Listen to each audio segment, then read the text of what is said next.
There are some amazing people around that we can learn from today. People who have already braved the storms and come out on top.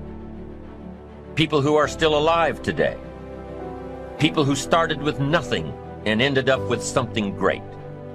Famous people, not so famous people. Maybe even people you know, but don't know their stories. People who had an early vision and ambition.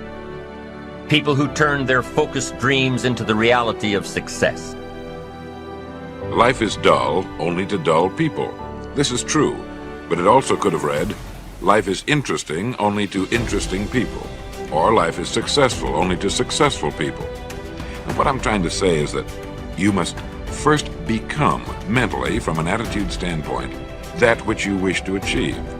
A famous restaurateur was being interviewed by a reporter who asked, "When did you become successful?" He replied, "I was successful when I was sleeping on park benches, because I knew what I wanted to do and that I would do it." In short, his attitude had been one of success, of expecting success long before the material, the tangible rewards of success had been earned. But for now, remember that a person must act, look, and because of these things, feel successful before the success he seeks can come. We must learn from personal experience. Pretty simple. Learn from what happens to you. Take a look back over the last few months. Did you make some mistakes? How could you correct those for the future? Take a look back over the last year. Have you done it right or done it wrong? Let's correct it for the next year. Don't drown in a sea of your own negativity when you can float on the ocean of life. You are meant to be a wonderful, loving expression of life. Life is waiting for you to open up to it, to feel worthy of the good it holds for you. The wisdom and intelligence of the universe is yours to use. Life is here to support you.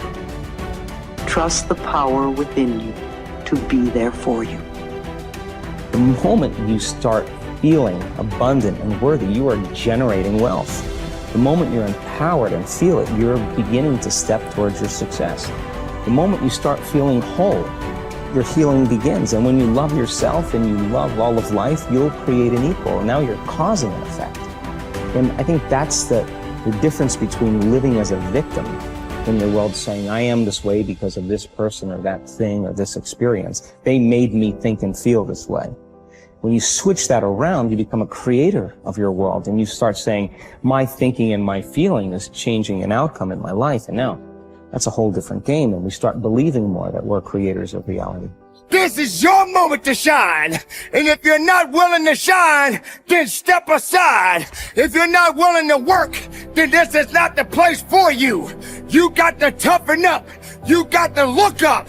You got to build up. If you want it, this is the time to go get it. But you gotta work for it. You got to believe in it. You got to trust in it.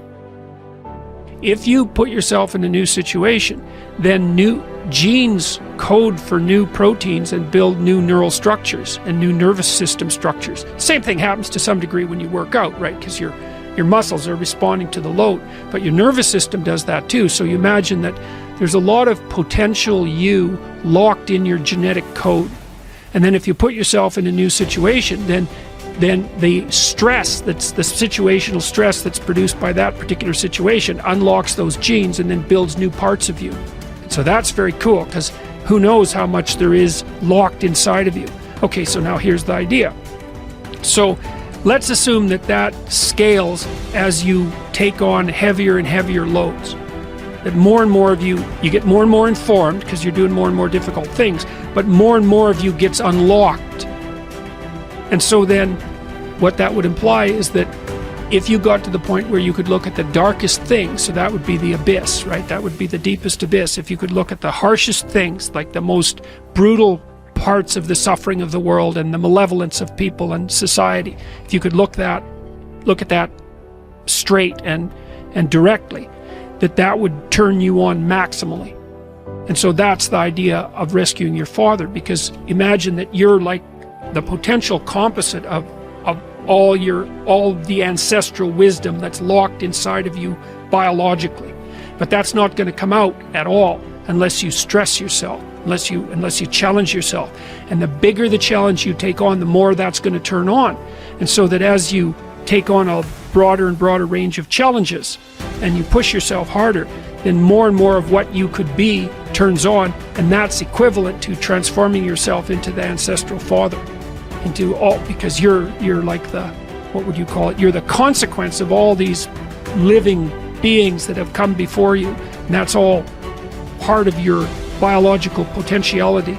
And then if you can push yourself, then all of that clicks on, and that turns you into who you could be. That's the re-representation of that positive ancestral father. So that's why you rescue your father from the belly of the beast. Acknowledgement is crucial to beginning. You have to dig deep and face yourself in stark reality. What do you think about yourself? Acknowledge your qualities and your flaws, not what your family and friends think about you. And what do you think? How do you feel about yourself? Objectively look inside yourself. You might think that is an overrated mainstream idea, but I promise you it is an imperative step you must take, and a big problem. Consciousness will take shape only if you start thinking about it. First, you have to understand your virtues and flaws. Then you have to begin to speak about them, not advice-seeking, but stating as facts. By speaking about them, I mean you must stand up and say, hey, this is me, I am this person. And it will hurt. Let's say you were blindfolded for 10 or 15 years. If after many years you choose to remove the blinders, when you open your eyes even the slightest bit, it will hurt as hell. So first you have to acknowledge that opening your eyes will be painful. Most of those who get this far will quit and fail because they fear pain and they fear failure. A lot of what-ifs will appear in front of them, and a lot of possibilities that might lead to failure. So they decide to do nothing, and they stick their heads back in the sand. Will you also do that? I know you won't. You are better than those who choose to be blind. You will keep going. What comes next in the process of recognizing a life that lacks confidence? After the pain, or shall I say during, you will start to recall one by one all the chances you missed, all the possibilities you didn't take, and all the time you wasted. It is important to take these lessons and promise yourself it won't happen again. But don't spend too much time regretting a wasted past. Stay in the present, leave the past behind, and act now in a way to improve your future. Prepare yourself for some further disappointments. You who are starting to see straight will realize the friends around you are not so perfect as you thought they were. You will see their blindness and how they mismanage their lives. Don't start mocking them. Don't tell them how stupid they are because they haven't asked for your opinion. You must know they are not yet ready to open their eyes. This process has to start from within. You don't achieve worthwhile goals quickly or easily. They take time. They take struggle. They take relentless pursuit, day in and day out. That's what it takes. But also, things don't usually fall apart quickly either.